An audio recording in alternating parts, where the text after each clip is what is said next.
प्रमिला अपनी सौतेली बेटी राधिका को बिल्कुल भी पसंद नहीं करती थी। क्या राधिका कभी अपनी सौतेली माँ के दिल में अपने लिए जगह बना पाएगी? क्या गरीब प्रमिला कभी अपनी सौतेली बेटी को दिल से अपनाकर उसकी शादी कर पाएगी? इन सभी सवालों का जवाब जानने के लिए आइए देखते हैं इस वीडियो को लास्ट तक। प्रमिला एक गरीब औरत थी जिसकी आरती और राधिका नाम की 2 बेटियां थी। राधिका उसकी सौतेली बेटी थी। प्रमिला राधिका को बिल्कुल पसंद नहीं करती थी, लेकिन अपने पति को दिए हुए वचन के कारण उसे अपने घर में रखती थी। एक रोज सुबह के समय आरती अपने कमरे से निकलकर प्रमिला के पास आती है और अपना सर पकड़कर कहती है, माँ, रात से ही मेरे सर में बहुत दर्द हो रहा है। मैं पूरी रात सो नहीं पाई हूँ। मुझे कुछ खाने के लिए दे दीजिए ताकि मैं दवा ले सकूं, वरना ये सर दर्द मेरी जान ले लेगा। बेटा, तो तुझे रात में ही बताना चाहिए था। तूने रात में क्यों नहीं बताया? बेवजह पूरी रात दर्द में तड़पती रही। और एक बात बता, तू इतना तड़प रही थी तब भी उस महारानी की आंख नहीं खुली। कहाँ है मेरी सौतेली बेटी? माँ, वो जमीन पर चटाई डालकर कमरे में सो रही है। अभी मुझे दर्द हुआ तो मैं बाहर आ गई। अभी तक सो रही है? उसे तो मैं बताती हूँ। सूरज सर पर आ गया, लेकिन वो महारानी अभी तक सो रही है। प्रमिला इतना कहकर कमरे में जाती है और राधिका के ऊपर से चादर खींचकर उसे जगाते हुए कहती है, तेरी अभी तक सुबह नहीं हुई ना? यहाँ तेरे बगल में कोई रात भर दर्द से तड़प रहा था और एक तू है कि तेरी नींद ही खत्म होने का नाम नहीं ले रही है।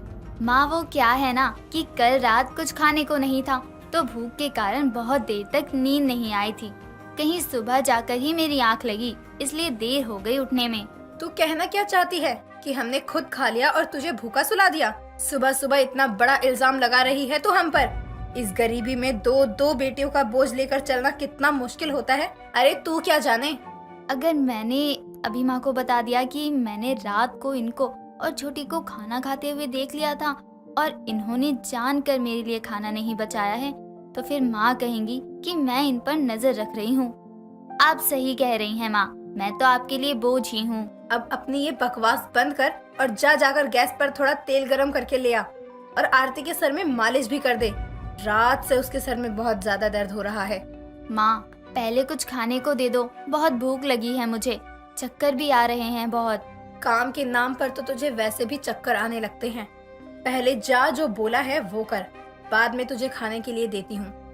कुछ काम करूँगी तभी तो पैसे मिलेंगे ना, और तभी तो कुछ खाने को मिलेगा, वरना मुझ गरीब के पास कहाँ कुछ होगा। अपनी माँ की बात सुनकर राधिका निराश होकर किचन में जाती है और पानी पीकर अपना पेट भर लेती है, जिसके बाद वो तेल लेकर आरती के सर की मालिश शुरू कर देती है। थोड़ी देर बाद राधिका अपने घर के आगे झाड़ू लगा रही थी। तभी उसकी पड़ोसन कांता हाथों में खाने की थाली लेकर उसके पास आती है और कहती है, बेटी, ये वैष्णो देवी माता रानी का प्रसाद है, सभी लोग खा लेना। वो क्या है ना कि वहाँ से आने के बाद कन्या खिलानी चाहिए, तो बाकी लड़कियों को तो मैंने खिला दिया, लेकिन तुम दोनों बच गई थी, इसीलिए मैंने सोचा कि तुम्हारे लिए यही ले आऊं। आंटी जी, आप सच कह रही हैं ना? ये इतना सारा खाना मेरे लिए है? हाँ बेटी, ये सारा खाना तेरे लिए ही है। तेरी माँ और बहन को तो मैंने बुलाकर पहले ही खिला दिया। बहुत बहुत धन्यवाद आंटी जी आपका। आपको नहीं पता कि आपने मुझ गरीब को ये खाना देकर कितना बड़ा एहसान किया है। राधिका इतना कहकर खाने की थाली लेकर घर के अंदर जाती है और जमीन पर बैठकर जैसे ही खाने का पहला निवाला उठाती है, तभी उसकी माँ और बहन वहाँ आ जाती है और उसके आगे से खाने की थाली उठाते हुए प्रमिला कहती है, घर का सारा काम छोड़कर चोरी चोरी बैठकर तू यहाँ अपनी पेट पूजा कर रही है और हम बाहर धूप में काम कर रहे हैं। अब तुझे एक बार भी हमारा ख्याल नहीं आया कि हम भी भूखे होंगे और तुझे ये खाना मिला कहाँ से? कहीं भीख तो नहीं मांगने गई थी ना? नहीं माँ, आप ये कैसी बातें कर रही हैं? ये खाना तो कांता आंटी ने दिया था मुझे। वो वैष्णो देवी मंदिर गई थी ना, वहीं का प्रसाद है। उन्होंने कहा कि उन्होंने आप लोगों को तो पहले ही खिला दिया था, इसलिए मैं पहले खाने बैठ गई। दीदी, लेकिन वो तो हमने सुबह ही खाया था, तब से लेकर अब तक भूख नहीं लगेगी क्या? माँ, आप ये खाना मुझे दो, मैं खाऊं। माँ, थोड़ा सा मुझे भी दे दो ना खाना, बहुत भूख लगी है। दोनों बेटियों की बात सुनकर प्रमिला राधिका को एक पूरी देकर सारा खाना अपनी बेटी को खिला देती है और कहती है, प्रसाद को प्रसाद की ही तरह खाना चाहिए। और आरती तो तेरी छोटी बहन है ना, अगर वो भूखी रहेगी तो क्या तुझे अच्छा लगेगा? अपनी माँ की बात सुनकर राधिका रोते हुए अपने कमरे में चली जाती है। समय बीतता है। एक तरफ राधिका अपनी गरीब हालातों से परेशान थी, तो वहीं दूसरी तरफ अपनी सौतेली माँ के जुल्मों से, जो उसे पेट भर खाना तक नहीं देती थी। समय बीतता है।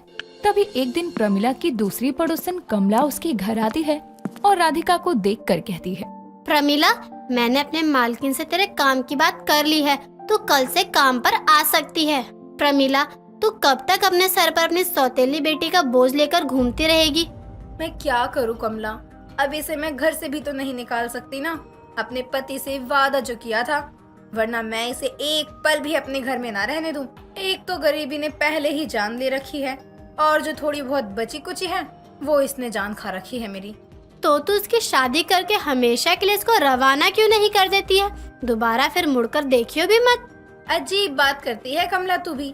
यहाँ गरीबी के कारण पेट भर के खाना तो नसीब नहीं है, शादी क्या करूँगी मैं इसकी?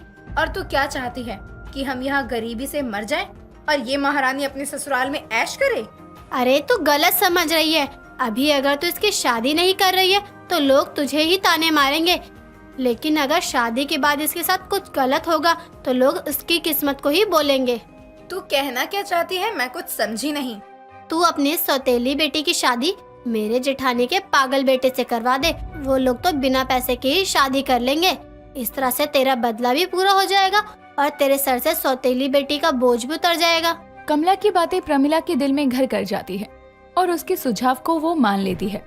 जिसके बाद कमला अपने घर वालों से बात कर राधिका की शादी अपनी जेठानी की पागल बेटी से तय करवा देती है। इस बात से अनजान राधिका कि उसकी शादी एक पागल लड़के के साथ होने वाली है, वो अपनी शादी की खबर से बहुत खुश थी। समय बीतता है। समय के साथ राधिका की शादी एक दीपक नाम के लड़के से हो जाती है। शादी के टाइम पर सहरे की वजह से दूल्हे का चेहरा दिखाई नहीं देता। शादी खत्म होने के बाद कमला जैसे ही दूल्हे का सहरा हटाती है, उसमें दीपक की जगह अपने बेटे यश को देखकर उसके होश उड़ जाते हैं। वो यश पर चिल्लाते हुए कहती है, दीपक कहाँ है और तू इसकी जगह सहरे में क्या कर रहा है? इसकी शादी तो दीपक के साथ होनी थी ना। क्यों माँ, इस लड़की में क्या कमी है जो आप इसकी शादी दीपक भाई से करवा रही हैं, ये जानते हुए कि उनकी दिमागी हालत ठीक नहीं है? तुझे ये सब किसने बताया? तुझे कैसे पता चला इन सब के बारे में? यश को ये सब मैंने बताया है। मैंने उस दिन आप दोनों की सारी बातें सुन ली थी, लेकिन आप लोगों को जाहिर इसलिए नहीं किया क्योंकि फिर आप लोग राधिका दीदी की शादी नहीं होने देते। माना वो मेरी सौतेली बहन है, मैं उन्हें कोई खास पसंद नहीं करती हूँ, लेकिन इसका मतलब ये नहीं है कि मैं उनकी जिंदगी बर्बाद होने दूँ। इतनी इंसानियत हमारे अंदर है जो कि माँ होकर आप लोगों के अंदर नहीं है।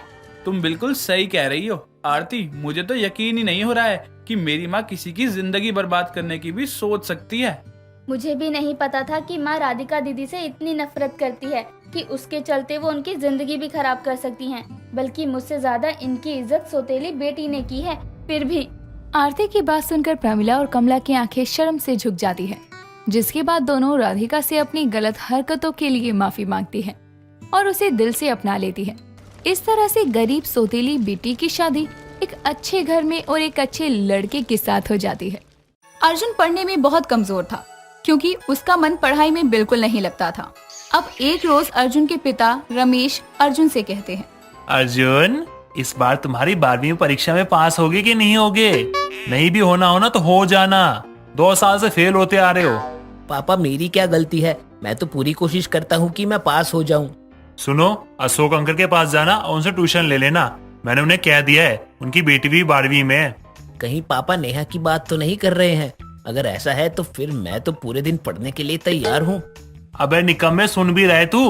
अबे क्या कह रहा हूँ मैं? आज शाम से ही जाना है, चले जाइयो। जी पापा, चला जाऊंगा मैं। अब देर शाम अर्जुन अपने ट्यूशन के लिए निकल जाता है और जाते ही वो इधर उधर देखने लगता है। ये देखकर अशोक अर्जुन से कहता है, क्या हुआ? कुछ खो गया है क्या घर में? बैठ भी जाओ, इधर उधर क्या देख रहे हो? जी कुछ नहीं सर, ये मेरा सिलेबस। नेहा, तुम भी आओ और जरा जल्दी आओ, वरना तुम्हारा मन भी पढ़ने में नहीं लगता है। अब जैसे ही नेहा आती है वैसे ही वो अर्जुन को छेड़ते हुए कहती है, तो इस बार तो पूरा पास होने का इरादा है 12वीं में। चुप करके बैठो, ज्यादा शोर नहीं, अच्छा होगा पढ़ाई पर ध्यान दो। अशोक भी अर्जुन और नेहा को समझाकर उठकर इधर उधर घुमाने लगता है। तभी नेहा अर्जुन से कहती है, ओए, आज अच्छा लग रहा है। वैसे सच में इस बार पास तो हो जाएगा ना? हाँ हाँ जरूर, और अगर इस बार पास नहीं हुआ तो पापा काम पर लगवा देंगे, उन्होंने मुझे पहले ही बोला था। अब दोनों एक दूसरे से बात करने लगती हैं। ये देखकर अशोक दोनों के पास आकर खड़े हो जाता है। अब जाते हुए अर्जुन को नेहा अपना इंस्टा आईडी देती है और अर्जुन भी उसे ले लेता है। अब देर रात पढ़ने पर अर्जुन बैठता है, लेकिन वो नेहा को मैसेज कर देता है और नेहा भी तुरंत उसका जवाब देती है और इस तरह दोनों घंटों बातें करते हैं। अब अगली रोज देर शाम अर्जुन को वक्त से पहले ट्यूशन जाने के लिए तैयार देखकर रमेश कहता है, अबे एक दिन में सुधर गया तू, क्या बात है, वक्त से पहले तैयार होके बैठा है। जी पापा, इस बार 12वीं भी तो पास करनी है ना। अब अशोक ट्यूशन में अर्जुन और नेहा को काम देकर कहता है, नेहा और अर्जुन, मैं जरा शर्मा जी के यहाँ जा रहा हूँ, 20 मिनट में आ जाऊंगा, तब तक बिना शोर शराबा के काम करना, ठीक है? अब अशोक के जाने के बाद ही नेहा के फोन पर किसी का फोन आता है और नेहा फोन पर बात करते हुए कहती है, अरे बंटी यार, अभी मैं ट्यूशन में हूँ, रात में बात करते हैं ना। अब बंटी के फोन रखने के बाद ही अर्जुन नेहा से कहता है, नेहा मुझे कुछ कहना था, वो क्या है ना कि तुम मेरी दोस्त बनोगी। पागल, ये भी कोई पूछने वाली बात है? हम दोनों एक अच्छे दोस्त ही हैं। मैं उस दोस्त की बात कर रहा हूँ जो बहुत करीब होते हैं। बुद्धू, जब हम 12वीं पास कर लेंगे तब इतने करीब वाले दोस्त बनेंगे, उससे पहले ना रे बाबा ना। चलो ठीक है, फिर तो मुझे पास होना ही होगा। अब एक रोज अर्जुन की दोस्त सीमा अर्जुन से मार्केट में मिलती है और उससे कहती है, अर्जुन मेरे मैसेज का जवाब क्यों नहीं देता? क्या दिक्कत है तुझे? मैं अभी एग्जाम की तैयारियां कर रहा हूँ, अरे मुझे समय नहीं मिल पाता। अच्छा तुझे पता है अपनी क्लास वाली नेहा है ना, उसका और बंटी का चक्कर चल रहा है। कुछ भी, वो तो अभी 12वीं की तैयारी कर रही है।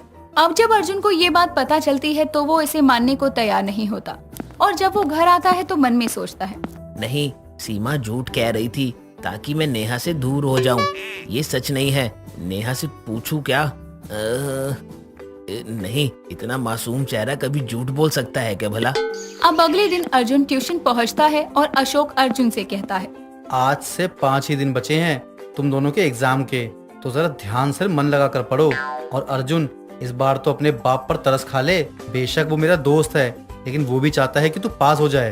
अब अगले दिन अर्जुन जब ट्यूशन नहीं आता तो नेहा अपने पापा से कहती है, पापा, आज अर्जुन ट्यूशन क्यों नहीं आया?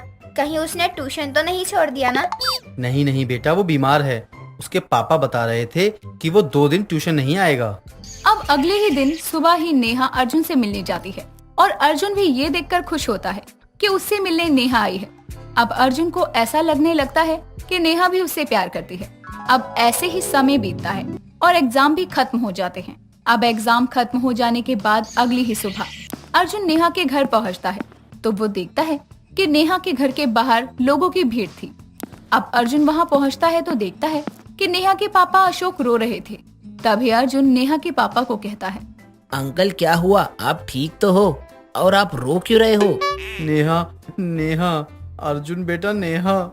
नेहा, क्या हुआ नेहा को, सब ठीक तो है ना? वो किसी के साथ भाग गई बेटा, मैं तो कहीं भी मुंह दिखाने के लायक नहीं रहा।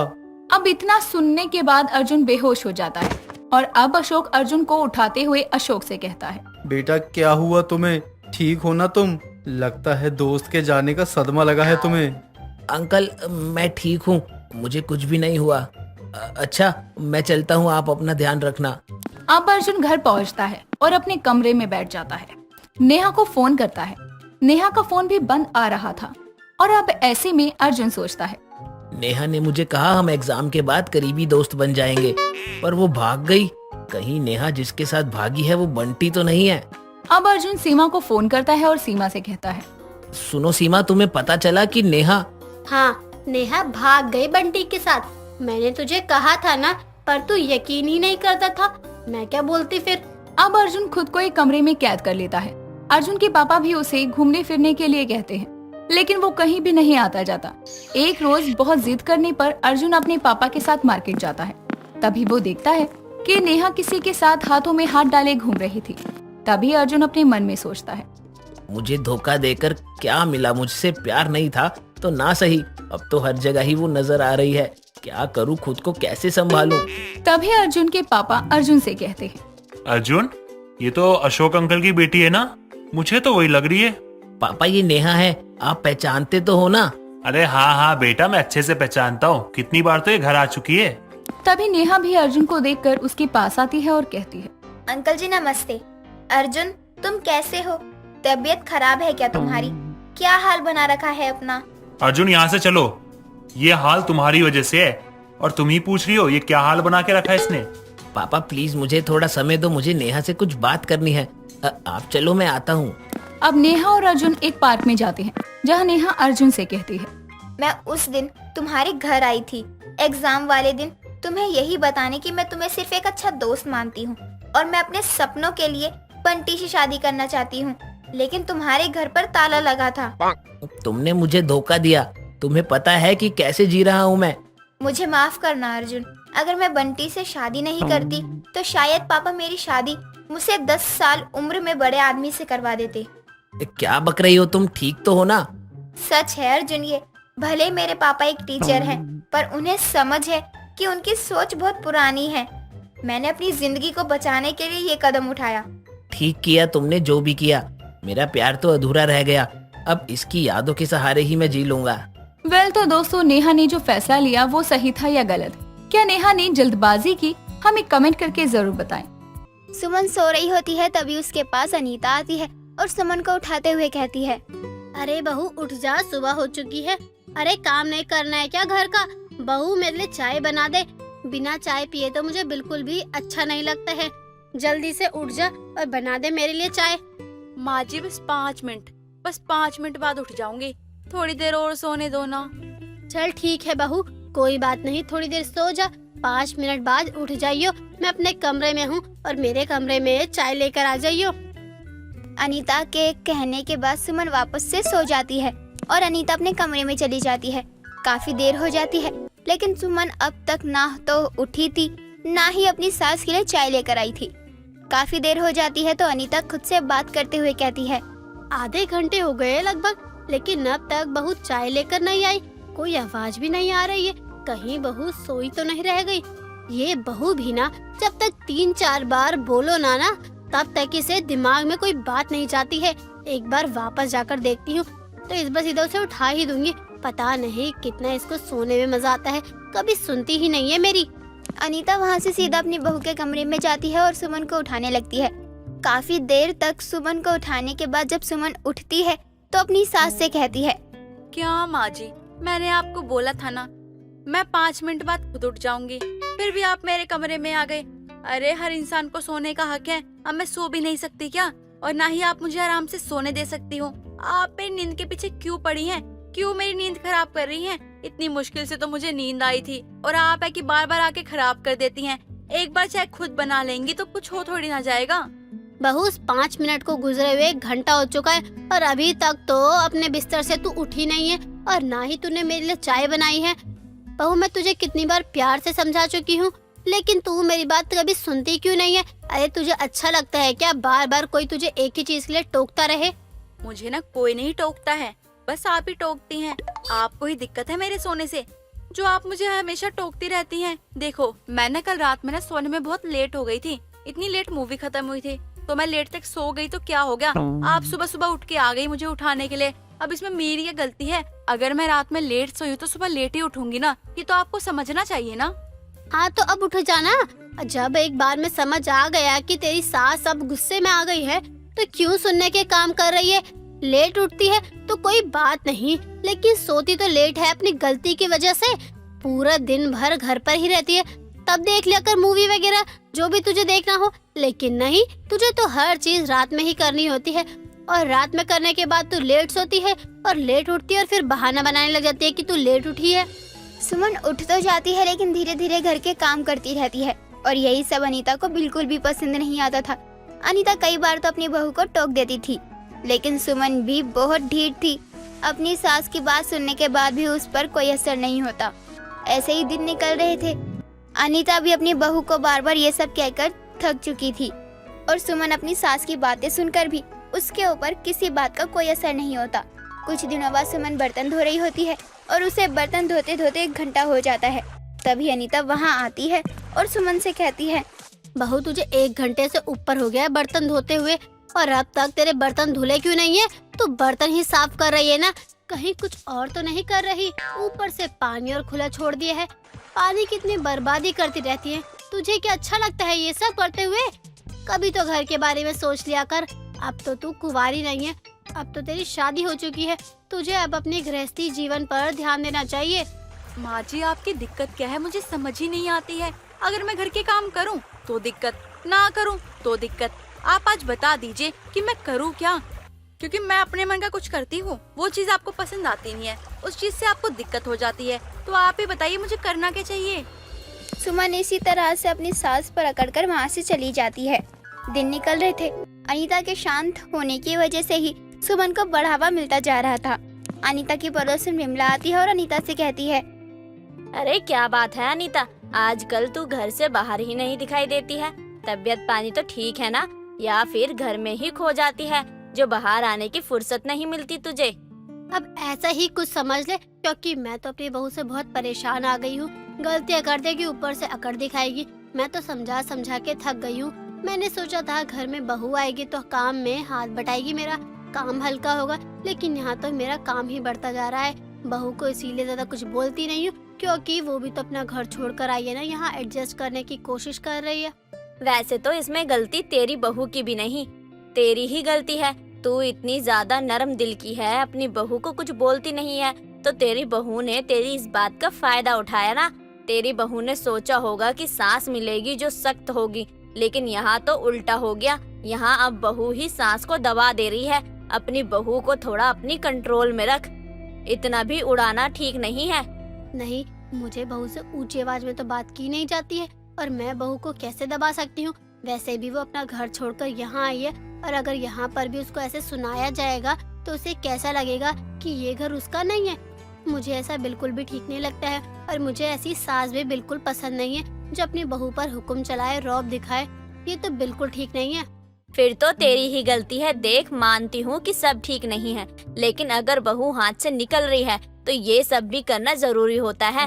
मैं कौन सा कह रही हूँ कि हमेशा ही ऐसे रहे, लेकिन अगर तेरी बहू तेरी बात नहीं मानती तो एक बारी करके देख लेना। ये कल को यही बात बढ़ जाएगी, तब तू क्या करेगी?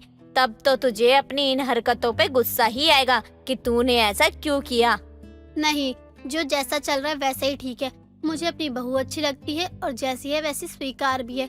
मैं भी जैसी हूँ वैसी ही रहूंगी। अपनी सास से कम वो खुलकर बात तो करती है।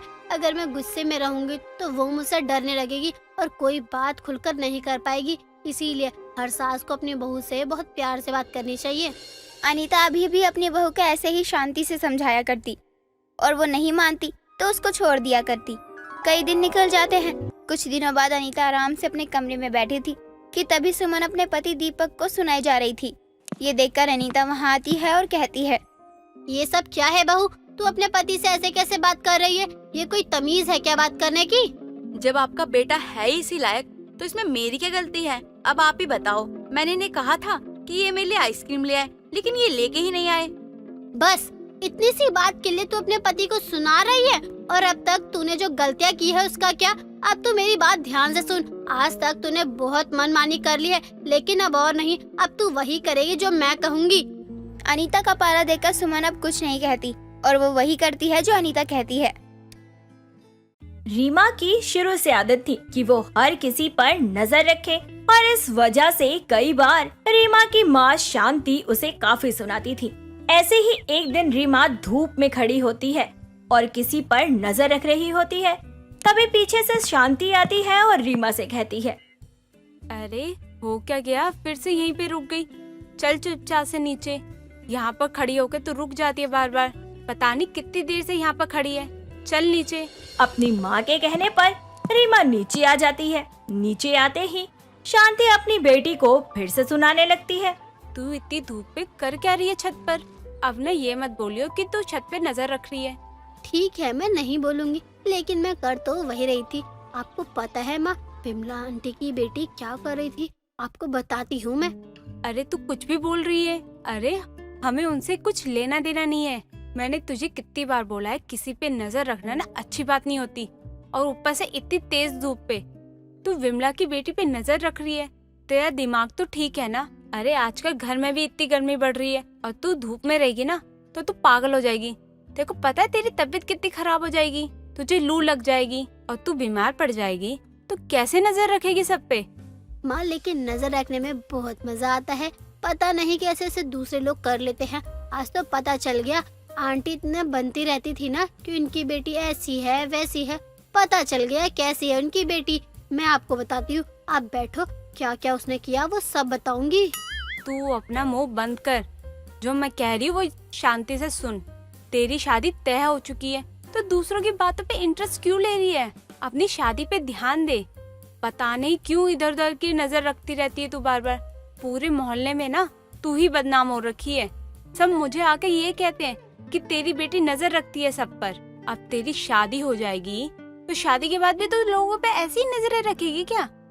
और तो वो लोग मुझे ही सुनाएंगे और मेरी नाक कट जाएगी। अभी से समझा रही हूँ कि लोगों पे नजर रखना छोड़ दे। माँ बिना बात के ही क्या क्या कहते रहते हो। मैं ऐसा कुछ कर भी नहीं रही हूँ, पर अगर कर रही हूँ तो मुझे करने दो ना। शादी हो जाएगी और शादी के लिए मैंने मना तो नहीं किया ना। मैंने शादी के लिए हाँ कर दिया है और अब जो करना है मुझे करने दो ना। अगर आपको मुझसे दिक्कत हो रही है तो मेरी शादी मत करवाओ। अपनी इज्जत की पड़ी है लेकिन अपनी बेटी की नहीं पड़ी। तुझे तो बोलना ही बेकार है। अरे लड़का कितना अच्छा है। अरे तेरी कुछ दिन में शादी हो जाएगी और तेरा घर परिवार भी बहुत ही अच्छा है। और ये फालतू काम है ना, ये सब छोड़ दे। सब पे नजर रखना। तुझे पहले ही समझा रही हूँ, घर गृहस्थी पे ध्यान दे, इधर उधर पे नहीं। अपनी ये हरकतें सुधार ले और चुपचाप घर गृहस्थी पे ध्यान दे ले। शांति अपनी बेटी को समझाती तो है लेकिन रीमा पर अपनी माँ की बात का कोई असर नहीं होता है। अब भी वह वही करती है जो उसे सही लगता है और लोगों पर यूं ही नजर रखती चली जाती है। कुछ दिनों बाद रीमा की शादी पूरब नाम के लड़के से हो जाती है। रीमा शादी के बाद अपने ससुराल आ जाती है। ससुराल आने के बाद रीमा अपने ससुराल की सारी जिम्मेदारी संभाल लेती है। यह देखकर उसकी सास गीता बड़ी खुश होती है और रीमा से बोलती है, सच में बहू, जब से तू शादी करके आई है ना, मुझे कुछ करने की जरूरत ही नहीं पड़ती। तूने मेरे घर को इतने अच्छे से संभाल लिया है, मुझे तो बहुत खुशी है। मुझे बहू के रूप में तू मिली है। तू कितनी समझदार है, कितनी सुलझी हुई है, हर चीज समझती है, कभी मुझसे किसी बात को लेकर झगड़ती नहीं है, अपने पति का बहुत ध्यान रखती है। तेरी जैसी बहू किसी को आसानी से नहीं मिलती। माँ जी, मैं अपने परिवार को खुश रखना चाहती हूँ और जितनी कोशिश कर रही हूँ अगर वो कम पड़ेगी तो मैं और भी कोशिश करूँगी। वैसे माँ जी, आपकी वो सहेली है ना मिसेस सुनीता, उनके कुछ ज्यादा ही चर्चे रहते हैं मोहल्ले में। मतलब मैं कुछ कह नहीं रही हूँ लेकिन मुझे ऐसा लगता है कि उनके कुछ ज्यादा ही चर्चे रहते हैं मोहल्ले में। किस तरह के चर्चे बहू? तू क्या कह रही है? मुझे कुछ समझ में नहीं आ रहा। वो तो बड़ी सुलझी हुई औरत है, तो उसके बारे में ऐसा क्यों कह रही है?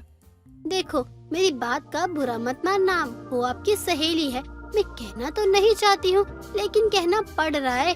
कुछ दिनों पहले मैंने आपकी सहेली सुनीता जी को देखा था, पान वाले के साथ पार्क में हाथ डाले घूम रही थी। मुझे तो बड़ी शर्म आई लेकिन मैं चुप भी तो नहीं रह सकती थी, इसीलिए मैं आपसे पूछ रही हूँ, क्या वो शुरू से ही ऐसी है या आजकल ही ऐसा कर रही है? हे भगवान, सुनीता ऐसी निकलेगी? मुझे तो बिल्कुल भी पता नहीं था। अच्छा हुआ बहू, तूने मुझे बता दिया। मैं भी उसके साथ बहुत घूमती थी, क्या पता मेरा नाम भी बदनाम हो जाए। नहीं, अब नहीं घूमूंगी उसके साथ। रीमा यहाँ आकर भी अपनी नजर रखने की आदत को बरकरार रखती है और पूरे मोहल्ले की खबर वो अपनी सास को देती रहती है। कुछ दिनों बाद रीमा की ननद अपने मायके आ जाती है। सब कुछ बड़ा अच्छा चल रहा था। एक दिन रीमा अपनी सास से सुरभि की बुराई करते हुए कहती है, अरे माँ जी, ये सुरभि दीदी क्या आप सबको बताकर आई है? मेरा मतलब है आप सबको पता है ना कि वो यहाँ पर क्यों आई है? हाँ बहू, मुझे पता है, लेकिन तू ऐसा क्यों कह रही है? ऐसी कौन सी बात हो गई जो मुझे नहीं पता और तू नजर रख रही है उस पे? देख बहू, मुझे पता है कि तू पूरे मोहल्ले पे नजर रखती है, लेकिन अपने घर को तो छोड़ दे। और देख बहू, नजर रखना कोई अच्छी बात नहीं होती। देख बहू, सबकी अपनी अपनी निजी जिंदगी होती है, हमें उसमें नहीं घुसना चाहिए। अरे माँ जी, मैं तो बस आपका भला चाहती हूँ। अगर हर किसी को पता हो कि आसपास के लोग क्या कर रहे हैं तो वो भी सचेत रहेंगे ना।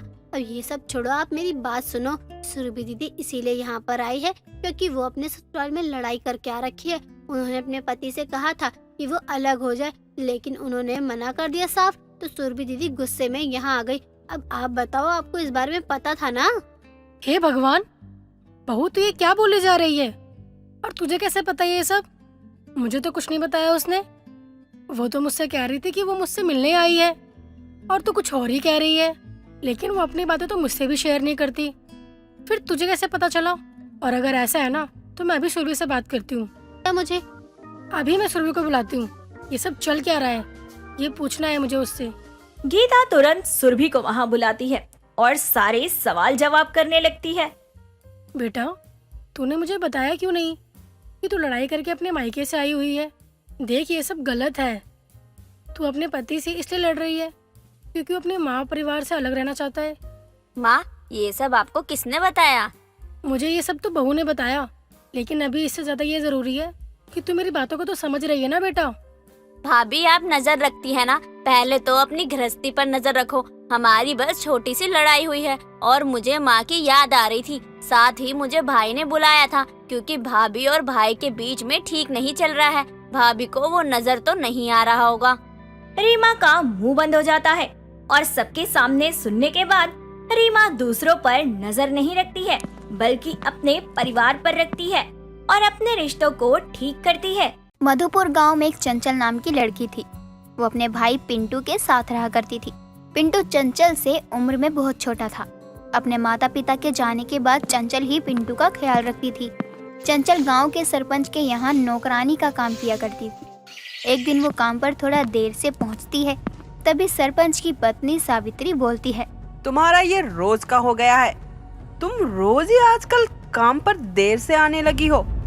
आज के दिन की तुम्हारी पगार काटी जाएगी, तभी तुम्हें पता चलेगा कि नौकरी पर हमेशा समय पर आना चाहिए। नहीं मालकिन, ऐसा मत करिए। अगर आप मेरी एक दिन की पगार काट लेंगी तो मेरे एक टाइम का खाना चला जाएगा। यहाँ फ्री के पैसे नहीं है। काम करोगी तो दाम मिलेगा, वरना नहीं। अब जाकर काम करो, वरना अभी तो सिर्फ एक दिन की पगार काटी है। ज्यादा बकवास करी तो पूरे दिन की जाएगी। मालकिन, हम गरीबों पर इतना अत्याचार क्यों कर रही है? मैंने कुछ गलत नहीं बोला। और तुम गरीबों की ये तो आदत ही हो गई है कि हर जगह अपनी गरीबी का रोना रो। चुपचाप जाकर काम करो। चंचल वहाँ से चली जाती है और अपने कामों में लग जाती है। दिन गुजरते हैं और तनख्वाह का दिन आता है, लेकिन सावित्री चंचल को आधी तनख्वाह ही देती है, जिसे देखकर चंचल दुखी हो जाती है। मालकिन, आज फिर आपने मुझे आधी तनख्वाह ही दी। कभी तो मुझे मेरी कमाई का पूरा हिस्सा दे दिया करो। अच्छा, तुम क्या चाहती हो कि तुम्हें तुम्हारी पूरी तनख्वाह देकर अपने पैर पर खुद कुल्हाड़ी मार लूं? पैसे मिलते ही कहीं तुम सबने मेरा काम छोड़ दिया तो? मालकिन, गरीबों का पैसा खाकर आप ठीक नहीं कर रही हो। कभी न कभी आपको इसका कर्ज जरूर चुकाना पड़ेगा। चंचल आधी तनख्वाह से घर का राशन लेकर अपने घर जाती है। तभी उसका भाई पिंटू से बोलता है, दीदी, आज आपको आने में समय लग गया। सब कुछ ठीक तो है ना? हाँ पिंटू, सब ठीक है। पहले तू बता कि तू आज स्कूल क्यों नहीं गया? दीदी, वो मैडम ना कई दिनों से स्कूल की फीस मांग रही थी। अगर मैं आज जाता तो वो आज भी मांगती, इसलिए गया ही नहीं। ये ले पिंटू अपने स्कूल की फीस, और कल से एक भी छुट्टी मत करना स्कूल की। दीदी, अगर मैं स्कूल की फीस जमा भी करवा दूंगा तब भी मैं स्कूल नहीं जा पाऊंगा। वो क्यों? स्कूल की फीस जमा करवाने के बाद भी तुम स्कूल क्यों नहीं जा पाओगे? दीदी, ठंड भी तो आ रही है। मैडम ने बोला था ठंड के जो कपड़े होते हैं वो पहन के आने के लिए। अब इतने पैसे स्कूल की फीस के लिए भर दूंगा तो ठंड के कपड़े कहाँ से आएंगे? हम गरीबों की मुसीबतें खत्म होने का नाम ही नहीं लेती। कुछ न कुछ लगा ही रहता है। ये लो, तुम और पैसे ले लो। अब तो पूरी हो जाएगी ना तुम्हारी सारी जरूरतें। हाँ दीदी, आप सब हो जाएगा। आप बहुत अच्छी हो। पिंटू चारपाई पर बैठकर पढ़ाई करने लगता है और चंचल राशन लेकर रसोई में चली जाती है और खाना बनाने लगती है। दिन गुजरते हैं और बीतते दिनों के साथ चंचल की मुसीबतें और ज्यादा बढ़ जाती हैं। तभी एक दिन काम पर जाते हुए वो अपने मन में सोचती है, सिर्फ मालकिन के यहाँ काम करके गुजारा नहीं होगा, मुझे कोई और भी काम करना पड़ेगा। मालकिन बना हुआ पैसा पूरा नहीं देती तो तनख्वाह कहाँ से बढ़ाएंगी। आ गई तुम? हो गया तुम्हारा समय काम पर आने का? जी मालकिन, हो गया। आप बैठिए, मैं आपके लिए चाय लेकर आती हूँ। उसकी जरूरत नहीं है। तुम एक काम करो, गांव में मेरी बहन सन्नो के घर चली जाओ। उसकी तबीयत ठीक नहीं है और उसके घर कुछ मेहमान आने हैं। जी ठीक है मालकिन, आप जैसा कहें। लेकिन हाँ, वहाँ कोई ऐसा काम मत करना कि मेरी बदनामी हो। जो करना साफ सफाई और अच्छे से करना। जी मालकिन, आप चिंता ना करें, आपको शिकायत का कोई मौका नहीं मिलेगा। चंचल सन्नू के घर के लिए निकल जाती है और रास्ते में चलते चलते सोचती है, चलो एक दिन के लिए ही सही, लेकिन इस कंजूस मालकिन से पीछा तो छूटा।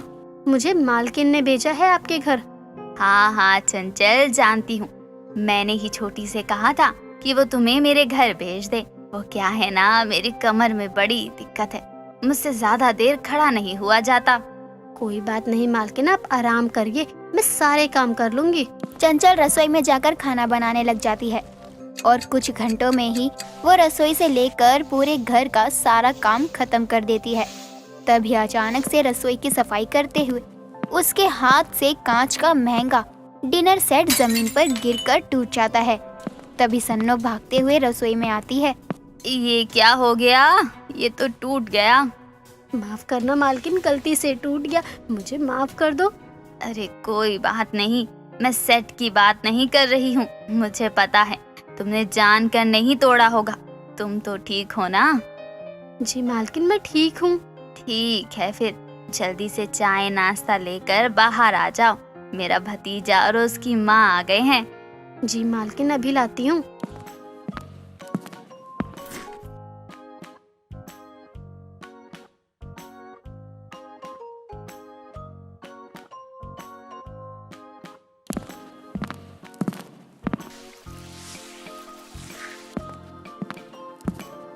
मालकिन, मैंने फिर से रसोई साफ कर दी है और बचे हुए बर्तन को भी धो दिया। अब आपको कोई काम नहीं करना पड़ेगा। तुम सच में बहुत मेहनती हो। पूरा दिन काम करके भी तुम्हारे होठों पर हंसी है। नहीं नहीं मालकिन, आप मुझे क्यों पैसे दे रही है? मुझे तो मेरी तनख्वाह आखिर में मिल जाएगी सावित्री मालकिन से। मैं ये पैसे तुम्हें तुम्हारी मेहनत के लिए दे रही हूँ और मेहनत के पैसों के लिए कभी मना नहीं करना चाहिए। मैं जानती हूँ मालकिन, लेकिन फिर भी ये पैसे नहीं ले सकती हूँ, क्योंकि अगर मालकिन को पता चला कि मैंने आपसे पैसे लिए तो वो मेरे पूरे दिन की तनख्वाह काट देंगी। अगर आपको कुछ करना है तो मेरे लिए काम दे दीजिए, मुझे पैसों की बहुत जरूरत है। तुम चिंता मत करो, छोटी को कुछ पता नहीं चलेगा।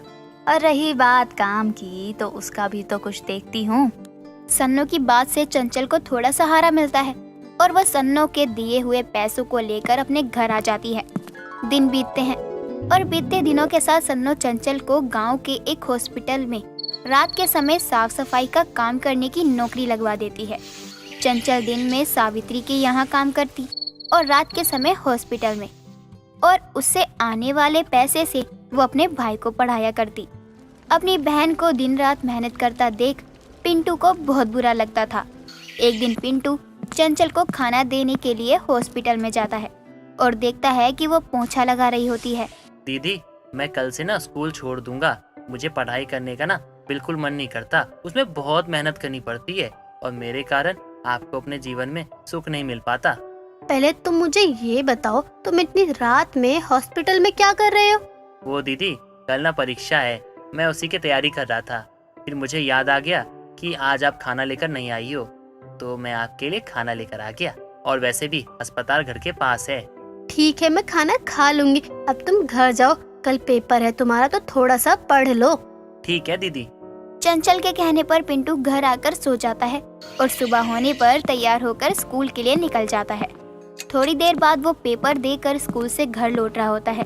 तभी उसी के गांव का एक महेश नाम का आदमी उसे आवाज देकर बोलता है, जो कि लॉटरी का काम करता था। पिंटू बेटा रुको, जरा मेरी बात तो सुनो। पिंटू बेटा। हाँ महेश काका, क्या हुआ? आप मुझे आवाज दे रहे थे। बेटा तुम करोड़पति बन गए हो, तुम्हारे सारे दुख दूर हो गए हैं, समझ लो। अब चंचल बिटिया को कहीं भी काम करने की जरूरत नहीं पड़ेगी। भगवान ने तुम गरीबों पर पैसों की बारिश कर दी है, बारिश। काका आप क्या कह रहे हैं? मुझे तो कुछ समझ में ही नहीं आ रहा, जरा साफ साफ बताते तो समझ में भी आता। पिंटू बेटा तुम्हारी 2 करोड़ की लॉटरी लगी है। अब तुम तो अमीर हो गए भाई। तुम दोनों भाई बहन के अब सारे सपने पूरे हो गए। 2 करोड़? क्या बात कर रहे हो काका? मैं तो ये सुन के पागल हो जाऊंगा। मैं अभी जाके दीदी को बताता हूँ और दीदी भी बहुत खुश होंगी। धन्यवाद काका, ये जो कुछ भी हो रहा है ये आपके कारण हुआ है। ना आप उस दिन मुझे लॉटरी का टिकट के लिए बोलते और ना ही ये सब हो पाता।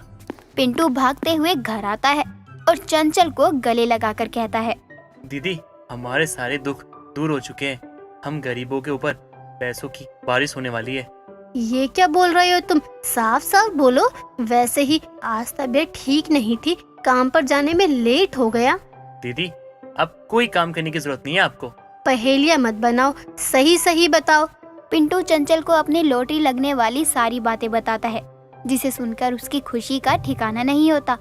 उसकी आंखों में से आंसू आ जाते हैं, जिसके बाद दोनों भगवान के सामने हाथ जोड़कर उनका धन्यवाद करते हैं। साथ ही अपने नए जीवन की शुरुआत भी करते हैं।